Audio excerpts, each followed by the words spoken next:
Hey guys, you know that famous NBA moment? The one everyone talks about? Well, the truth behind it is completely different. And here it is. Reggie Miller. Reggie Miller was not only good at scoring when it mattered the most, he was a reliable teammate. He played for the Indiana Pacers for 20 years and became known as one of the best shooters in the game. He was a quality player who knew his way around on the court. What many remember the most about him is that he could score points when the game was on the line. And one of the famous things he did was during the 1995 Eastern Conference semifinals against the New York Knicks. He scored a solid 8 points within 9 seconds and with less than 20 seconds left in Game 1. This all happened at Madison Square Garden, and it is often described as one of the most amazing playoff moments in the history of the NBA. While the Indiana Pacers were a contending team in the late 1990s and early 2000s, they were always trying to win the Eastern Conference, but for the attempts they made, they were always confronted by teams who were high contenders. First, it was the Chicago Bulls with Michael Jordan. Then it was the Los Angeles Lakers with Shaquille O'Neal and Kobe Bryant. And in 2000, the Indiana Pacers finally made it to the NBA Finals. But despite this, he never seems to find a way to cling on to the championship. As things didn't go the way he wanted, he finally went on to retire in 2005. Despite being ringless, he was a 5-time All-Star and a Hall of Famer. But the championship ring was just far from his name, Allen Iverson. During the 1996 draft, Philadelphia 76ers picked Allen Iverson first overall. He quickly became one of the exciting players in the league, and all eyes were on him based on what he would accomplish in years to come. Measured at 6 feet tall, Iverson played with so much dedication and skills which made him hard to defend on the court. His special move of crossover dribble became quite famous, most especially after he used it against Michael Jordan in his career. His very best year in the league was in 2001. It was in that year he scored an average of 31.1 points per game, and also won himself the NBA Most Valuable Player award. He also took the 76ers all the way to the NBA Finals, which was a dream come true. But the team around him wasn't full of superstars, like most other notable teams in the league. Iverson's became more of a player who was constantly scoring and also providing leadership capacity, which helped Philadelphia get through the Eastern Conference. In the finals, the 76ers faced the Los Angeles Lakers, who are quite known for their superstar team and a more complete team.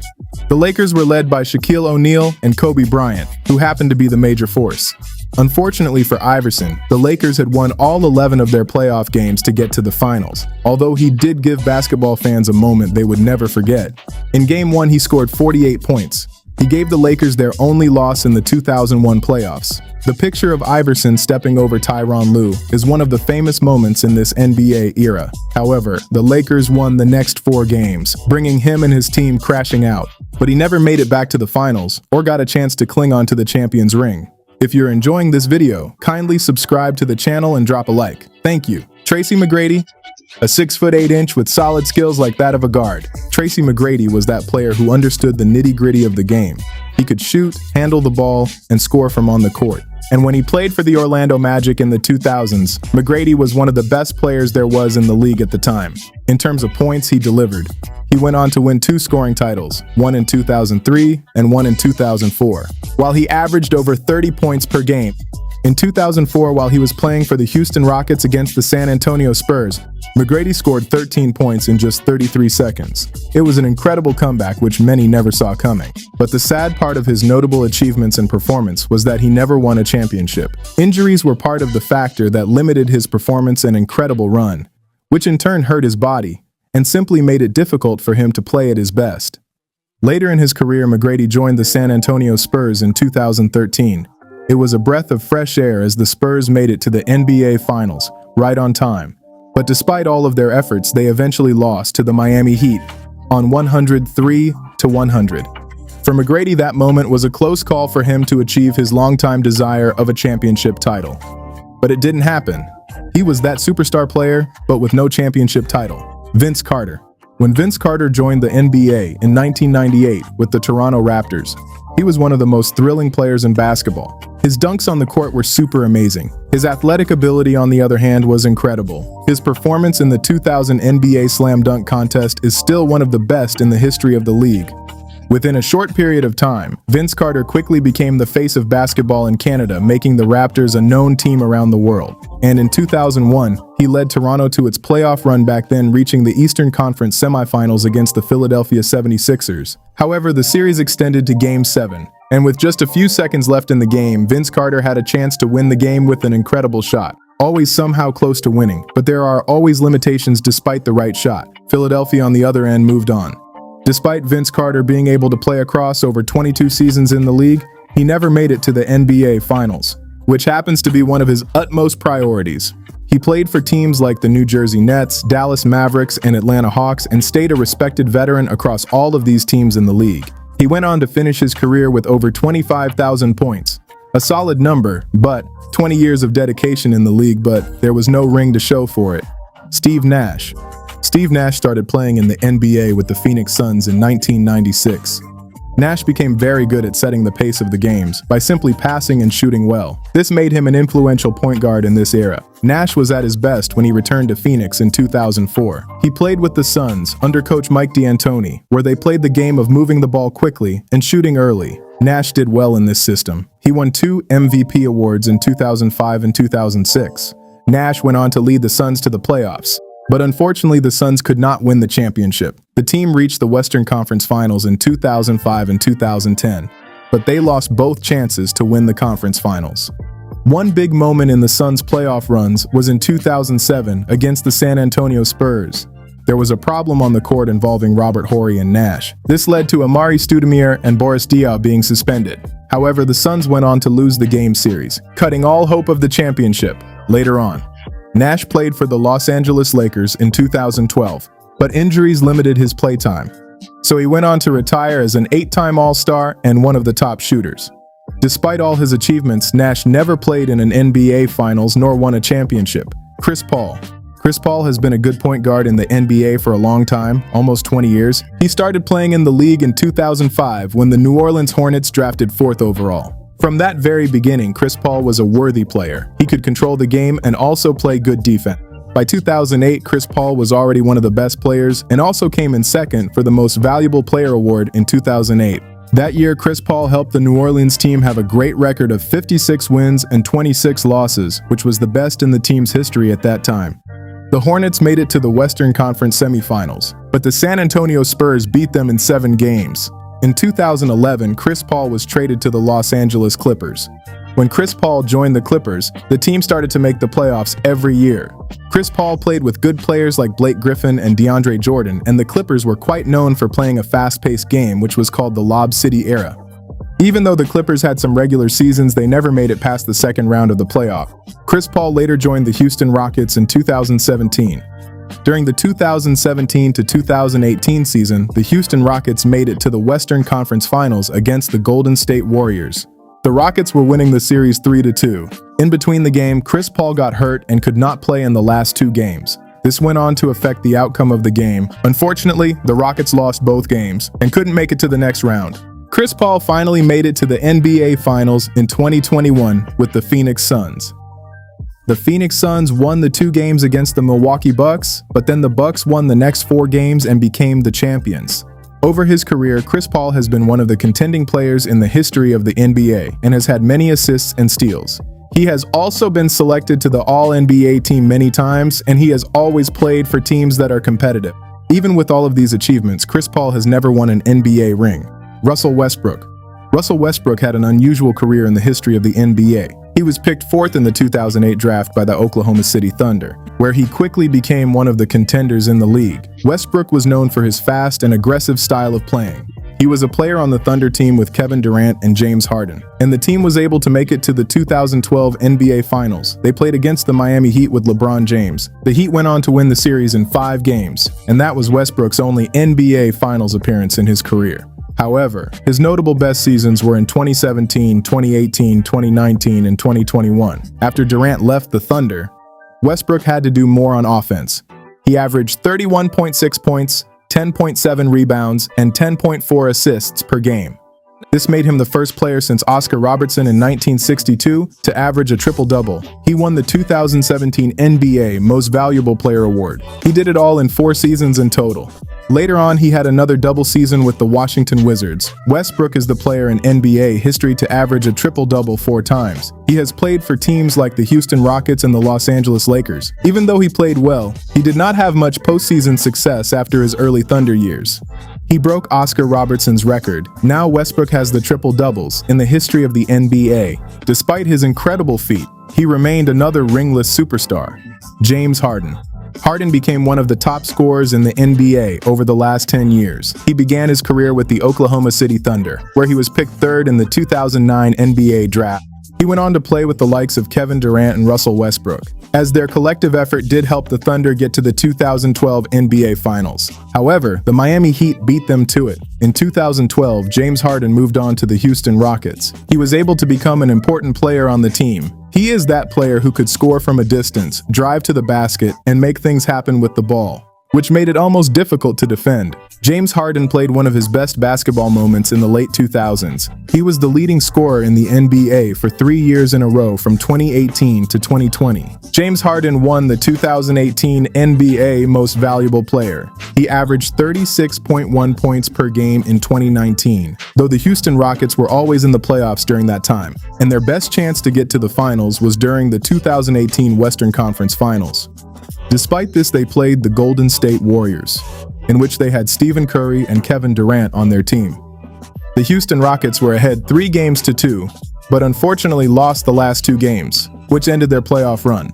Later in his career, James Harden played for the Brooklyn Nets and the Philadelphia 76ers, where he was still one of the top players in the league. James Harden has accomplished several impressive things out of his career. He has been picked for the All-NBA team, been to the All-Star game many times. He has also won scoring titles. James Harden is one of the offensive players of his time. Even though James Harden has played really well and been able to cut through many accomplishments, he has not been able to win an NBA championship. There you go. For every time the championship banners were hung in the arena, there were a lot of careers that couldn't relate to it because they were unable to win. The championship has remained one factor in which players, fans, and even analysts have used in measuring success. And players like Elgin Baylor, Charles Barkley, Allen Iverson, and Steve Nash had careers that changed the way basketball is played. They did well in performances and won awards for being a valuable player. But whenever people get to write about the history of the NBA, the names of these players are often followed by the words. One of the players to never win a championship is what people will often say about them, as winning the championship has always been a big deal to players. There you have it.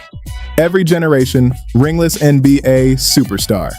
Let me know in the comment section below which of these players were you shocked the most about knowing he did excellently well on the court, but couldn't convert some of the money into the league championships rings. I'll be in the comment. Don't forget to like this video and get to share it. Thanks for watching. Elgin Baylor. Elgin Baylor was that player who could do all of the flying acrobatic moves above the rim, just before it became common in basketball. And when he joined the Los Angeles Lakers in 1958, the league had never seen anyone like him. He dunked the ball with hang time that made spin moves and finished shots look superb. In this season, Baylor averaged almost 25 points and 15 rebounds. That very moment, he immediately changed the Lakers from the normal team to a team that could win the finals, while his career became one of the most painful, almost their stories in the history of the NBA. In the 1960s, the Lakers consistently reached the NBA Finals with high expectations. But Elgin Baylor was no doubt great for those runs. In his finals run, he had one game in the 1962 Finals, where he scored 61 points in Game 5, which is still considered as one of the greatest scoring games in championship history. But every time the Lakers reached this stage, they faced the Boston Celtics that was led by Bill Russell. In all of these, Baylor's Lakers lost the finals 8 times. No matter how well he played Boston, they always seemed to have the advantage. However, injuries slowed him down in the 1970s, and he went on to retire in 1971 after struggling with knee problems. Then something unbelievable happened. Months after Baylor retired, the Lakers won the 1972 NBA championship. They did finish the season with a record 33-game winning streak. Pete Maravich. Pete Maravich, known to his fans as Pistol. Pete played basketball in a very special way. The way he played, it was like he was playing on the street and not in a professional league like the NBA. He often did things on the court that got fans in their feelings. He understood the gimmick of often passing the ball behind his back and throwing it to someone without looking. He simply became a fan favorite. When Pete Maravich started playing in the NBA in 1970 with the Atlanta Hawks, people already knew he was a scorer. Based on his past performances, he had set records in college at Louisiana State University that still stand today. He also kept the momentum going in the NBA. And in the 1976 to 1977 season, Pete Maravich scored an average of 31.1 points per game. He led the league in points that year, and he also went on to win the scoring title while playing for the New Orleans Jazz. Man wasn't just scoring points. He was no doubt putting on a proper show. But in all of these, there was something missing from Pete Maravich's career. The teams he played for did not often make the playoffs, and whenever they did not get very far. Along the line of clinging to the championship, he also got injured a lot, which made his career shorter. But late in his career, Pete Maravich joined the Boston Celtics in 1980. In a race to win a championship, his knees were hurt so badly. But with time, he went on to retire in 1980 as a result of his injury. This was very sad because the Celtics later won the championship the following year, in 1981. Unfortunately, he had already quit playing before the glory days. Even though he scored and got over 15,000 points in his career and was an all-star 5 times, he never got the opportunity or luck to play in the NBA Finals. George Gervin. In the 1970s, there was one name that rang in the ears of many and stood out when it came to scoring. George Gervin was that name. He was called the Iceman because he simply played basketball with a calm style that made it look like scoring was no big deal. The way he did his finger roll was something that people could recognize. George Gervin started playing basketball right from the days of ABA. Then he proceeded to join the San Antonio Spurs when the ABA and the NBA merged as one league in 1976. From then on, he was one of the top scorers in this era. Between 1978 and 1982, George Gervin won 4 NBA scoring titles. He often delivers more than 30 points per game, and one of his famous games was played on the last day of the 1978 season. It was a game against New Orleans Jazz, where he was able to score 63 points in one game, and this brought him the scoring title. Even with all the great scoring and performances he had, his team was still not very successful. The San Antonio Spurs as a team during the late 1970s and early 1980s went to several Western Conference finals, but with no outstanding luck. For every attempt they had, they kept running into good teams in the Western Conference like the Los Angeles Lakers, who were becoming a great team in the 1980s. George Gervin went on to finish his career with over 26,000 points in the ABA and the NBA, which made him one of the top scorers. And as time passed on, he was later added to the Naismith Memorial Basketball Hall of Fame in 1996. But with all of the scoring titles and performances, he never truly got what he wanted. George Gervin never won an NBA championship. Dominique Wilkins. Dominique Wilkins was one of the players who made basketball exciting to watch in the 80s. Man was basically called the human highlight film, just because he was a dunker. People had never seen anyone like Dominique Wilkins playing on the court before during this era. He was quite athletic, and on top of that, he could score a lot of points, while also showing off his skills on the court. This made him one of the fun players to watch during his time, and he played for the Atlanta Hawks for most of his career. He was a solid scorer who averaged more than 24 points per game. Fast forward to 1986, Dominique Wilkins won the scoring title, and while at it, he also had some battles with Michael Jordan in the NBA Slam Dunk Contest. Their contest in 1988 is often still talked about till today. It is considered as one of the best dunk contests ever. However, when it came to winning, his teams couldn't go past the stronger opponents in the league. The Eastern Conference had a lot of teams like the Boston Celtics, the Detroit Pistons, and the Chicago Bulls that were contending for the title, and these teams made it hard for him and the Hawks to succeed. The closest Dominique Wilkins got to the finals was in 1988, where the Hawks played the Boston Celtics in the Eastern Conference semifinals. In this game, the playtime was a series that went to 7 games, and he was able to score 47 points in it. In all of it all, the Celtics still went ahead to win. Even though Dominique Wilkins scored over 26,000 points in his NBA career, he simply never made it to the NBA Finals. Patrick Ewing. In the 1980s and early 1990s, the face of basketball in New York was Patrick Ewing. The New York Knicks had earlier drafted him overall in 1985. He was a notable player right from his days at Georgetown University, and by the time he came to the New York Knicks, expectations for him were at an all-time high. He was able to figure things out and became almost an all-rounder, but defense was what the New York Knicks were all about. In the 1990s, people thought of New York as one of the toughest teams. Their games were always tough and solemnly about defense. And in all of these, Patrick Ewing was the key to everything there seems to be with the New York Knicks. But there was a big problem for them. The problem was Michael Jordan. The New York Knicks were so unfortunate to play the Chicago Bulls in the playoffs for almost every year. And in some of these years, Michael Jordan found a simple way to beat the New York Knicks and limit their reach. But something unexpected happened in 1994. Michael Jordan stopped playing basketball for a while. It was at this point the New York Knicks had a chance to make it to the finals. and they did make it to the 1994 NBA Finals. They played against the Houston Rockets of Hakeem Olajuwon. In this game, the series went on to 7 games, and in which the Houston Rockets later won. Unfortunately, despite their hope and the absence of Jordan, the New York Knicks still did not get the championship. And after that occurrence, Patrick Ewing never had any chance to the finals again, and he simply bowed out of the league without a championship. If you enjoy this kind of NBA content, kindly subscribe to our channel. Thank you. Charles Barkley. There were few players in the history of the NBA who were able to combine power, personality, and production like Charles Barkley did. Measured at 6 feet 6 inches tall, he controlled the paint like a traditional big man. His strength, rebounds, and fearless scoring made him one of the unstoppable players in the 1990s. He went on to play for years with the Philadelphia 76ers. Then in 1992, he was traded to the Phoenix Suns. It was at that moment everything changed for Charles Barkley. In his season with Phoenix, Charles Barkley had the best year of his career. He averaged 25.6 points, 12.2 rebounds, and 5.1 assists, and also led the Suns to one of their notable records in the league. That season, Charles Barkley won the 1993 NBA Most Valuable Player Award. And it was that season that the Phoenix Suns reached the NBA Finals. The Chicago Bulls, on the other hand, who were a defending champion, were on the other side of the court, and Michael Jordan was the leading man for them. The series on this day was one of the entertaining finals in the history of the league. On one hand, Charles Barkley played brilliantly, while Michael Jordan, on the other hand, took his game to another level. He averaged over 41 points per game in the series, and the Chicago Bulls were able to win in the 6th game. For Charles Barkley, this was the closest he came to winning a championship, and by the time he joined the Houston Rockets later in his career with players like Hakeem Olajuwon and Clyde Drexler, he was still unable to win himself a championship, making him run the cycle of the league ringless. Karl Malone. Karl Malone, one of the greatest players in the history of basketball. He was notable for scoring a lot of points, which brought about the nickname, the Mailman. He played for the Utah Jazz, alongside John Stockton, and together, their combination was super fantastic on the court. Their way of playing offense was quite difficult to stop by other defenders, as they had mastered the technique behind it.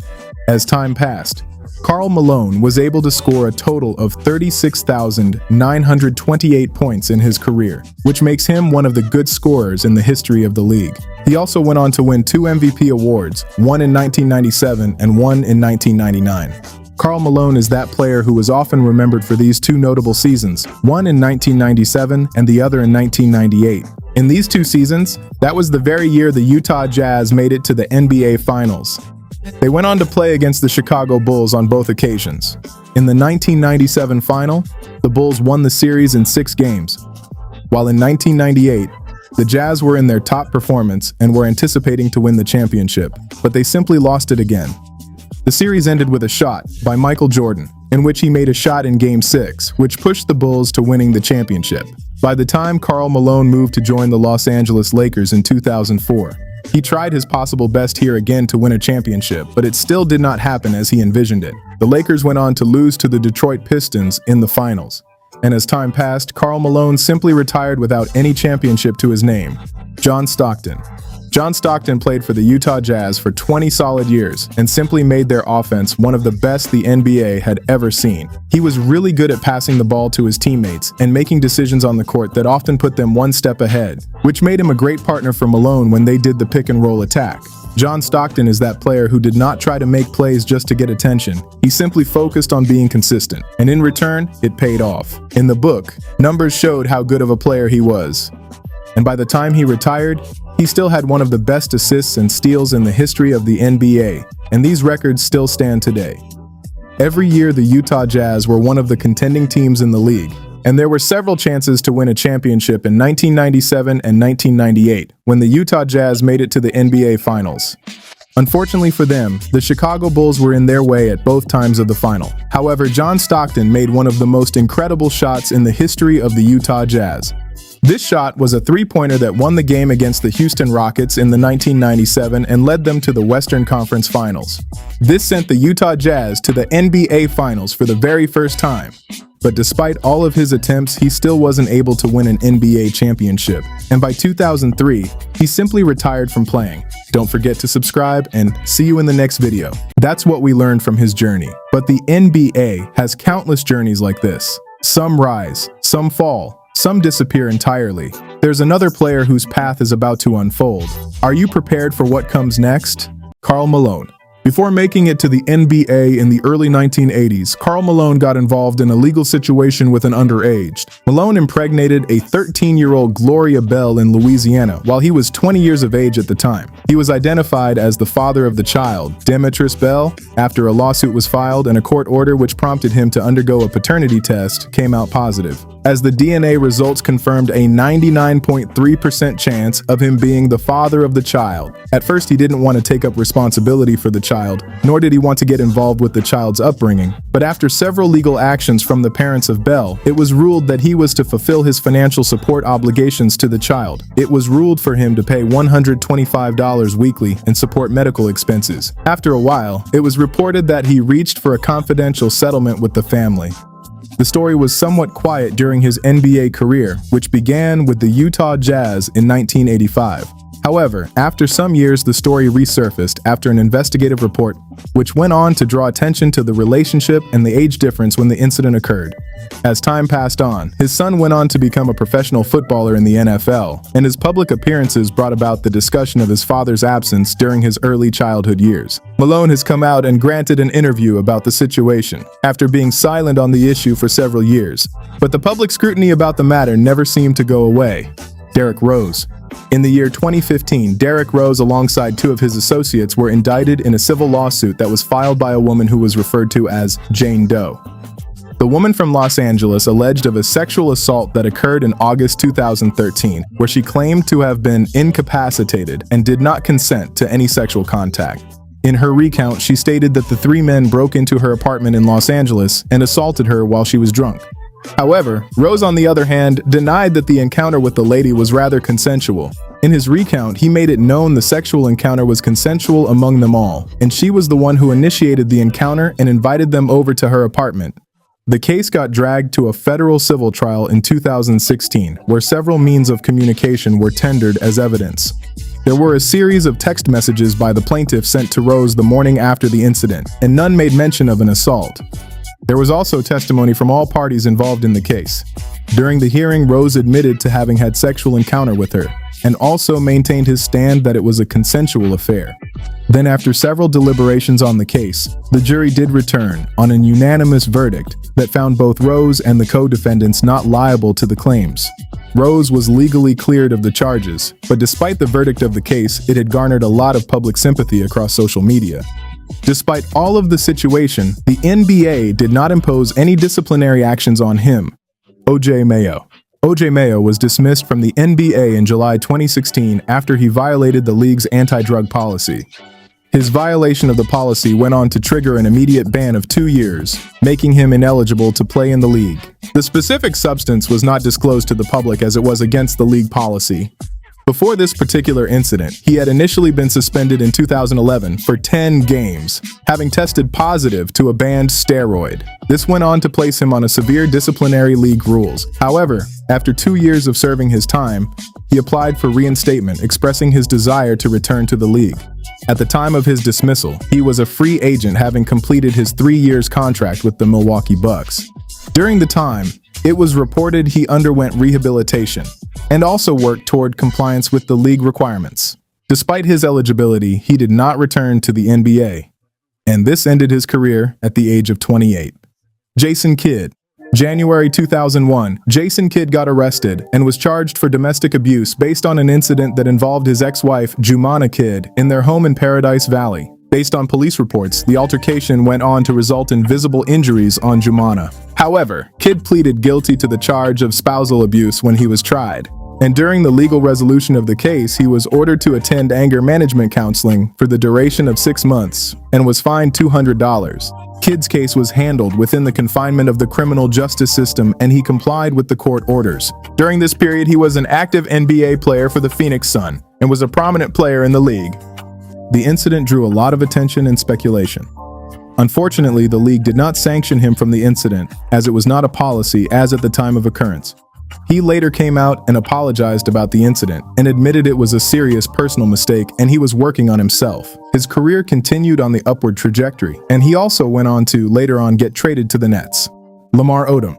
On October 13, 2015, Lamar Odom was found unconscious with foam and blood coming out of his mouth and nose at Love Ranch Brothel in Nevada after abusing substances for several days, according to reports from the Nye County Sheriff and medical reports. It was reported of him to have consumed cocaine, and abused over 10 doses of herbal Viagra called Reload that contains sildenafil during his stay at the brothel.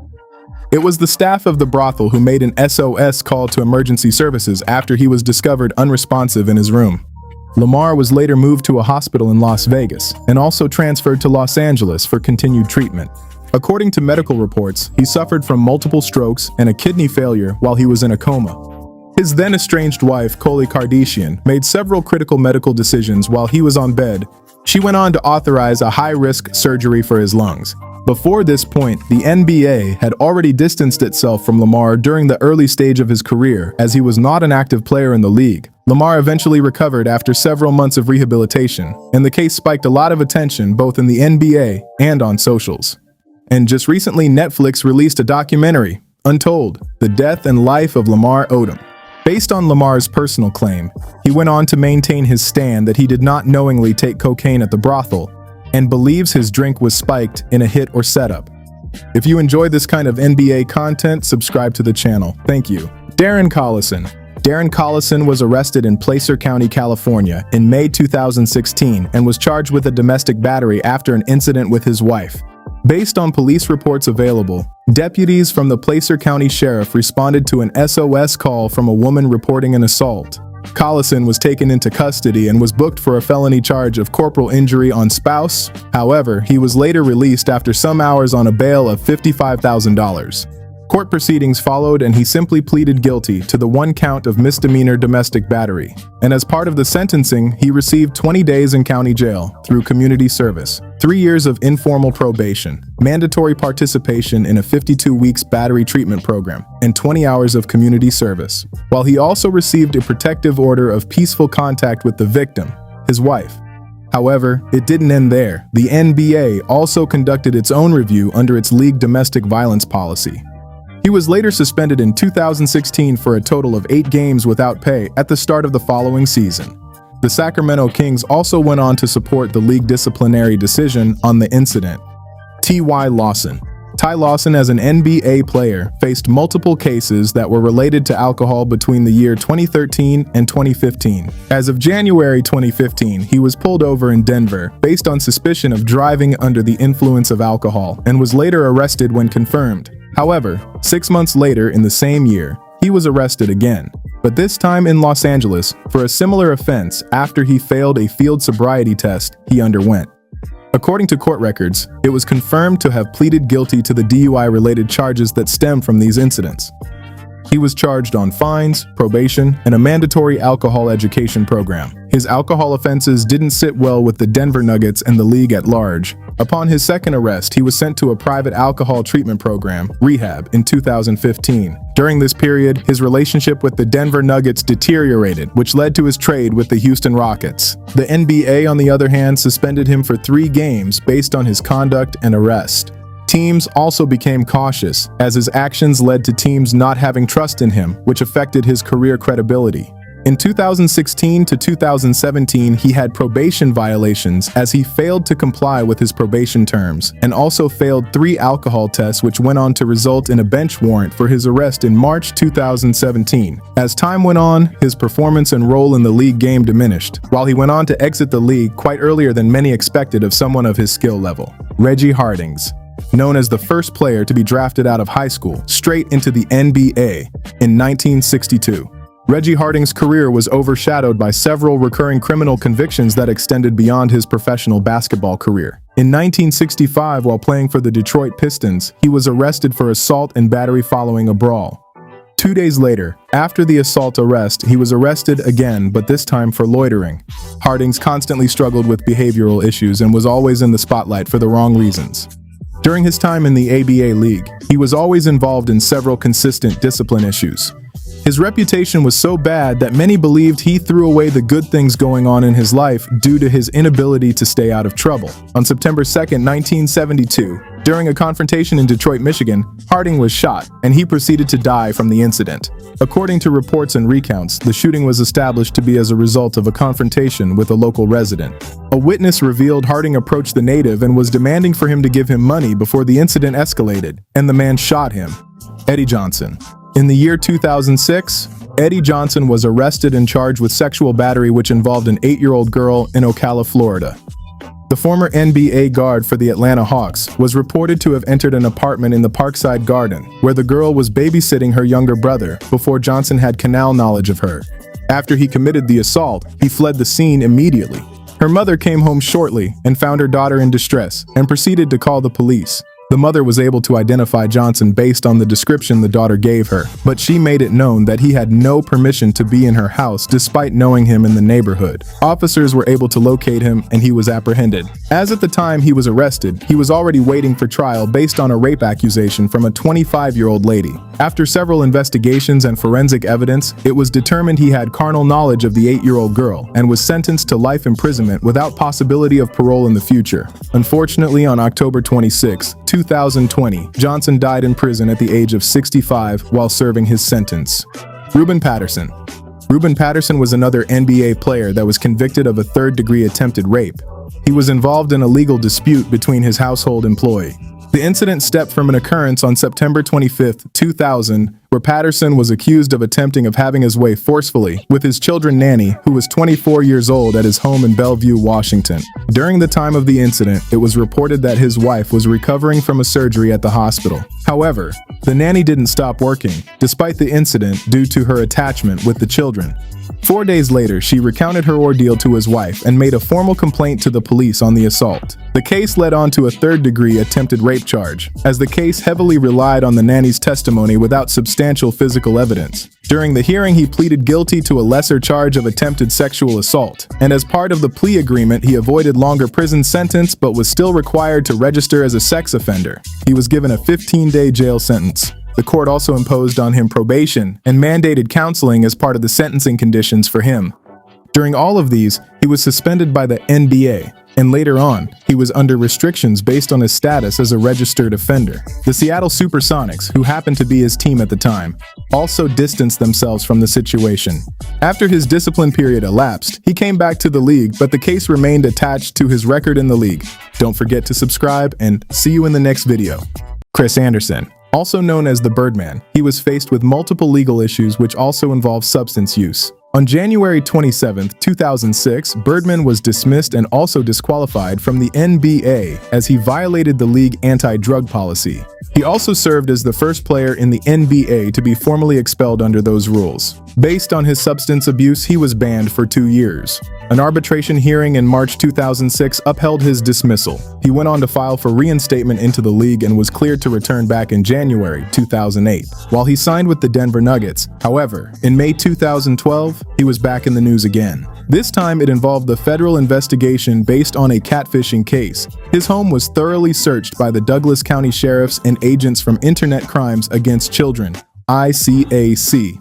At first, it was reported he was investigated for internet crimes against children, but upon further examination in September 2013, it was revealed that he wasn't a suspect in the case, but a victim of a catfishing scheme carried out by a Canadian woman named Shelley Chartier. After a series of investigations, the Colorado authorities confirmed they were not pursuing charges against him, as he was clear of any wrongdoing. After the incident, he moved on to the Miami Heat, where he went on to win the NBA championship in 2013. Terrence Williams. In 2021, Terrence Williams was charged in a case that involved a large-scale healthcare fraud scheme, which did involve the NBA, Health and Welfare Benefit Plan. And in August 2023, he was sentenced to 10 years in federal prison. He was the ringleader of the syndicate and also went on to recruit other players in the master plan. He created several false documents and also engaged in a plan to scam the league of over $2.5 million and with a general intent of $5 million. This false document and claims were filled between 2017 and 2021. Unfortunately, both him and his accomplices' fraudulent claims of dental procedures were later caught up. However, the league had already paid out over $300,000 to $650,000 to him based on a fake invoice. In August 2022, he pleaded guilty to the conspiracy of committing healthcare and wire fraud. The judge sentenced him to 10 years in prison, while she cited his reason as greed and his behavior as extortionate and aggressive. He was also ordered to pay the NBA healthcare provider $2.5 million in restitution and forfeit over $653,672.55 to the government. And following his prison term, he went on to face 3 years of supervised release. Other players involved in the conspiracy were charged and convicted in related proceedings. Shawn Kemp. Shawn Kemp was another NBA player who got involved in a shooting incident. In March 2023, he was involved in a shooting incident at the parking lot that was close to Tacoma Mall in Washington. The incident all began when Kemp's car got burglarized in Seattle. He proceeded to use an app in tracking down his car to the parking lot. On getting there, he confronted the person occupying his car in a bid to retrieve his Toyota 4Runner. But things didn't go as he planned. According to his recount, he claimed to have acted in self-defense when he was being shot at. However, based on the surveillance footage, it was revealed that he went on to retrieve a revolver from a backpack. Immediately, he exited his car and began firing at the 4Runner before it made effort to flee. On the other hand, the Pierce County prosecutor declined to file criminal charges against him as his claim of self-defense was supported by the Washington law. He was, however, charged to 30 days of electronic home monitoring as he pleaded guilty to a second-degree assault as part of a plea agreement. Jason Williams. Jason Williams was involved in a fatal shooting that occurred at his estate in Alexandria Township of New Jersey. On February 14, 2002, after Costa Gus Christofi, his limousine driver, had chauffeured both Williams and his friends from a charity event. He simply invited his driver to come tour his mansion, which dwells in a 65-acre estate. During the process of touring him, he went on to show him his double-barreled 12-gauge shotgun that was in his bedroom. Williams went on to pull the triage of the shotgun without checking if it was loaded or on safety. The gun discharged and went on to strike Christofi in the chest, and also killed him. According to reports, it was revealed that he had tried to cover up his death, but there were witnesses who came to recount the ordeal during the hearing of the case. And in 2004, a jury went on to acquit him of an aggravated manslaughter, but went on to convict him on 4 charges for trying to cover up the incident. He was charged based on fabricating evidence, tampering with a witness statement, and also hindering apprehension.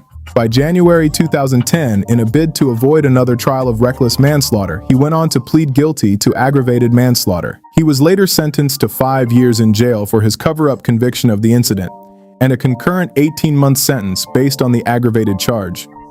There was also a $2.75 million settlement awarded to the family of Christofi. If you're enjoying this video, subscribe to the channel and drop a like. Thanks. Sebastian Telfair. Sebastian Telfair was arrested in Brooklyn, New York on June 11, 2017. At around 2:50 a.m., the police spotted Telfair in his Ford F-150 on the Brooklyn median driving without any headlights.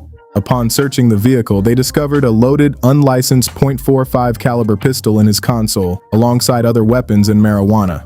He was taken into custody and was further charged based on criminal possession of a weapon. In April 2019, Telfair was found guilty on charges based on felony. He was convicted to 3.5 years in prison. This was not his first firearm charge, as he had previously pleaded guilty to criminal possession of a firearm in 2008, which resulted in a 3-year probation. Based on his age at the time of sentencing, 34 years, his career abruptly ended after he had been playing internationally before the incident. Lance Stephenson. NBA rookie at the time, Lance Stephenson was arrested in August 2010 in New York, which involved the mother of his child, Jasmine Williams. According to reports by the police, Stephenson was alleged to have pushed her down the stairs of her Brooklyn apartment. It was stated that she fell, while he went on to grab her head and proceeded to slam it against the last step of the stairs. She was said to have sustained injuries during the altercation, injuries in her neck region, her head, and at her back. He was later charged with third-degree assault, and he eventually pleaded guilty to a lesser charge. And as part of the court ruling, he was later sentenced to 3 years of probation, which included a clause of counseling on anger management and requirements to avoid any legal violation during his probation period. The NBA, on the other hand, did not suspend, nor was he fined, as the league at the time would generally defer to the legal process and needed a conviction before a disciplinary action could be taken. As at the time of the incident, he was just making a grand entrance to the league, and the case had a dent on his image, as it remained in his profile. His team at the time, Indian Pacers, tagged the incident as disappointing, but made it known that they would monitor the situation. Jeff Taylor. Jeff Taylor, who was playing for the Charlotte Hornets at the time, was arrested in September 2014 at Marriott Hotel in East Lansing, Michigan. He was accused of pushing a lady who was tagged to be his girlfriend into the hallway of the hotel during an argument which escalated into physical violence while also damaging a door at the hotel, with noticeable injuries on the victim and significant damages to the hotel room, which was documented by the police. He was arrested and taken into custody. He was charged to court where he pleaded guilty to domestic violence and malicious destruction of property said to be worth $1,000 and $200. The court went on to impose an 18 months probation, a mandated participation in a domestic violence intervention program and substance abuse program, and fines. The NBA, on the other hand, carried out an investigation into the incident, and he was suspended for 24 games without pay. The Charlotte Hornets went on to place him on a paid leave following his arrest, and they went on to agree to the suspension term which the league ruled on. DeShawn Stevenson. DeShawn Stevenson, as a 20-year-old rookie with the Utah Jazz, was arrested for having sex with a 14-year-old girl. On June 6, 2001, in Fresno, California, himself and two of his former high school mates took two underage girls of 14 and 15 years old respectively to Howard Johnson Motel. The mother of the 14-year-old girl reported the situation to the police when she noticed her daughter came home late. According to recounts by the girls, they told the police Stevenson had given them brandy earlier, which made them become intoxicated. Upon further investigation, he admitted to having had sexual contact with her daughter on a recorded phone call with the mother of the 14-year-old. He was later apprehended and charged with a felony statutory rape, which had the potential of 3 years in a state prison. However, after several months of a plea deal, he was charged with a misdemeanor. And in February 2022, he was sentenced to 2 years of probation, 100 hours of community service, with a condition attached by the judge to be completed at a club for boys only, so as to avoid any contact with young girls. He was also fined with $1,100. Isaiah Rider. Former NBA dunk champion Isaiah Rider has a series of documented cases ranging from drug possession arrest, behavior issues, domestic violence, kidnapping charges, among other minor offenses. In 1996, he was arrested for marijuana possession and also possession of an illegal cellular phone in Oakland, California, while he was an active player with the Portland Trail Blazers. During the 1999 to 2000 season of the league, he was summoned to undergo a drug counseling session, based on reports of him smoking marijuana at the hotel while he was actively playing for the Hawks then. And by 2001, the NBA proceeded to suspend him for 5 games after he violated the league's anti-drug policy. By 2006, he was convicted for felony cocaine possession, which did lead to a 7-month jail sentence for him, alongside while still waiting to stand trial for kidnapping his then-girlfriend. In 2008, he was arrested again in Berkeley, California for the possession of an unlawful firearm and threatening a taxi driver. Despite being an important player on the court, his behavior and constant legal issues made him have strained relationships with several franchises he played for. His actions made it almost impossible for teams to rely on him for long periods of time. Eddie Curry. Eddie Curry is another player who had his share of NBA players scandal. In 2009, while playing for the Knicks, his former driver David Kuczynski filed a civil lawsuit against him on the grounds of sexual harassment and sued him for $5 million. In his recount, his driver made it known that Curry made inappropriate advances towards him and also engaged him in conduct that was hostile for his work. The lawsuit filed against him claimed $93,000 of unpaid wages, use of racial slur, and pointing a gun at him. His case was filed to a Chicago court and was treated as a civil matter. Curry, on the other hand, vehemently denied the allegations. After a series of hearings, the case was settled out of court based on agreement and specific terms which were not fully made public. According to reports, it was revealed that Curry settled his driver $300,000 off court, although the driver filed another case as he didn't agree to pay up to what he had initially agreed on. Despite the controversy, the NBA didn't discipline him or suspend him as it was a civil case. There you have it. Every NBA player scandal you need to know.